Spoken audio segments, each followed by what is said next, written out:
Aujourd'hui, nous fêtons Saint Patrick.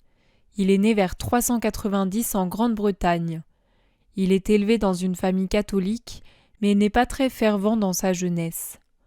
À l'âge de 16 ans, il est capturé par des pirates irlandais et il est vendu comme esclave en Irlande. Il passe 6 années à garder des troupeaux.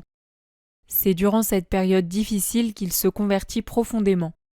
Il se met à prier sans cesse, sa foi devient vivante et personnelle. Un jour, il reçoit une vision intérieure qui lui annonce sa libération. Il parvient à s'échapper et retourne auprès de sa famille. Plus tard, il reçoit un autre songe, l'appelant à devenir missionnaire en Irlande. Il devient prêtre puis évêque avant d'être envoyé en mission en Irlande. Saint Patrick évangélise l'Irlande païenne. Il prêche le Christ au roi et au peuple, il fonde des communautés chrétiennes, il établit des évêques et encourage la vie monastique. Il meurt vers 461 en Irlande. Pour terminer cette vidéo, je vous partage une prière de Saint Patrick que je trouve magnifique. Je me revais aujourd'hui de la force puissante de l'invocation de la Trinité. Je crois en l'unité de la Trinité, le Créateur de l'univers. Je me revais aujourd'hui de la force de l'incarnation du Christ et de son baptême, de la force de sa crucifixion et de sa mise au tombeau, de la force de sa résurrection et de son ascension, de la force de sa venue au jour du jugement. Je me revais aujourd'hui de la force de l'amour des séraphins, dans l'obéissance des anges, dans l'espérance de la résurrection, dans les prières des patriarches, dans les prédications des prophètes, dans les prédications des apôtres, dans la foi des confesseurs, dans la pureté des vierges saintes, dans les œuvres des hommes justes. Je me revais aujourd'hui de la force du ciel, de la lumière du soleil, de l'éclat de la lune, de la splendeur du feu, de la vitesse de l'éclair, de la rapidité du vent, de la profondeur de la mer, de la stabilité de la terre, de la solidité des rocs.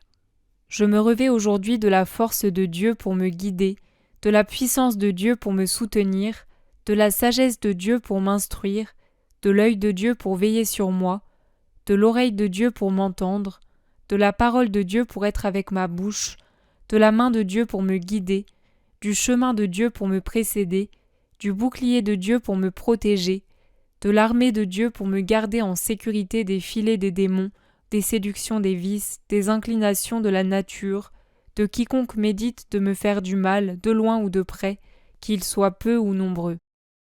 J'invoque aujourd'hui toutes ces forces contre tout pouvoir hostile et impitoyable qui s'en prendrait à mon corps et à mon âme, contre les incantations des faux prophètes, contre les lois noires du paganisme, contre les lois fausses de l'hérésie, contre les tromperies de l'idolâtrie, contre les sorts des femmes, des forgerons et des druides, contre toute science qui enchaîne l'âme de l'homme.